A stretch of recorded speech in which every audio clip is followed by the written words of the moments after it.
Ah, bonjour, bonsoir mes amis. Je suis Pierre. No, I'm not. It's the Crusty Colonel doing the summer rep, the latest sit rep, to show you what I've been up to over the past few weeks. The last sit rep I did was Ask Crusty, where I did a load of questions and stuff. You may have watched that. So I haven't really done an update of what I've been doing per se. Anyway, one of the questions on Ask Crusty was why I'm so interested in Russia.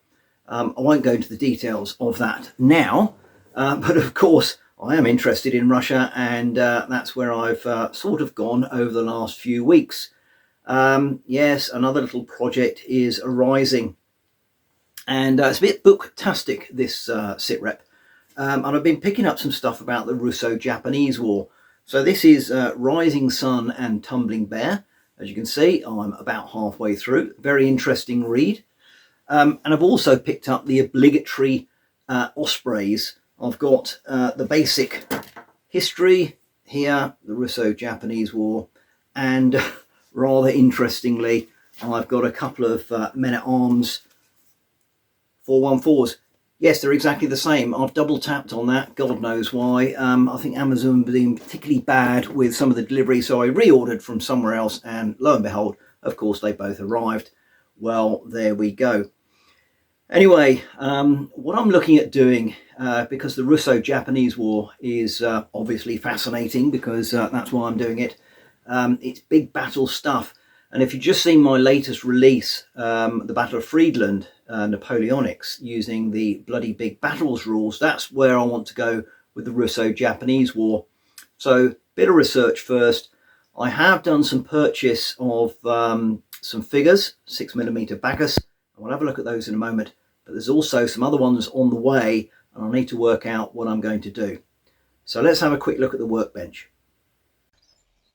So these are the Bacchus 6mm Russian World War I infantry advancing, and I'm going to have a play around with these to see what sort of colour schemes I can come up with. The Osprey Man-at-Arms number 414 Russo-Japanese War has the following colour plate. Most troops will be wearing some sort of khaki overcoat, tunic, along with some faded green trousers. So this is what I'm going for. As this is just a trial, I'm painting these individually rather than on the blocks, but I may well do that if I need to and I decide to go with 6mm. And this is the final effort I've got so far. I've also been looking at Nano Wargames, which is the home of the 3mm Odzeal Osmi range.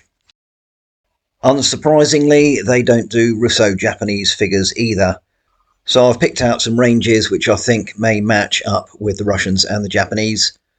Great War Russian Infantry, well, there'll be some Russians, and the Great War Russian Cavalry.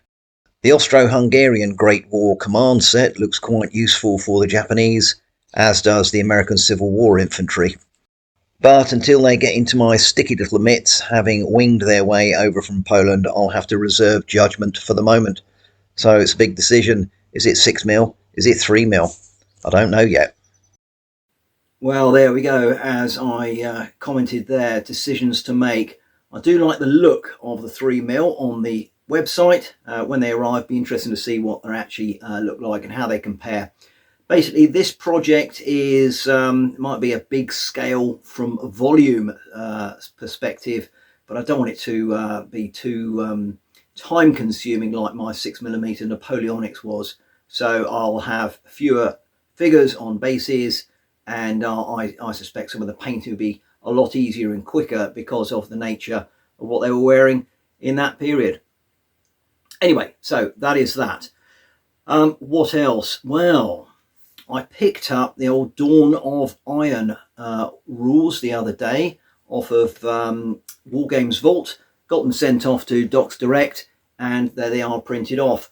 So a little bit of American Civil War naval stuff up the rivers, misses, and all that sort of stuff.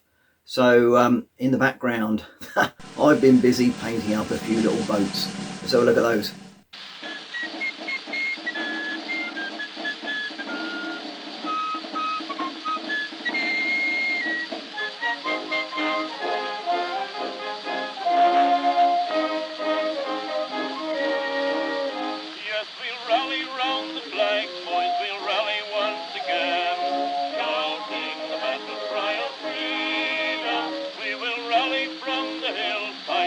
gathered from the flames, shouting the battle cry of freedom. The Union forever, hurrah, boy, hurrah!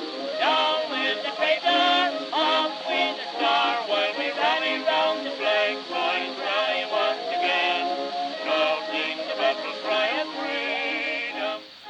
So there we go. They are some lovely little models from Peter Pig there.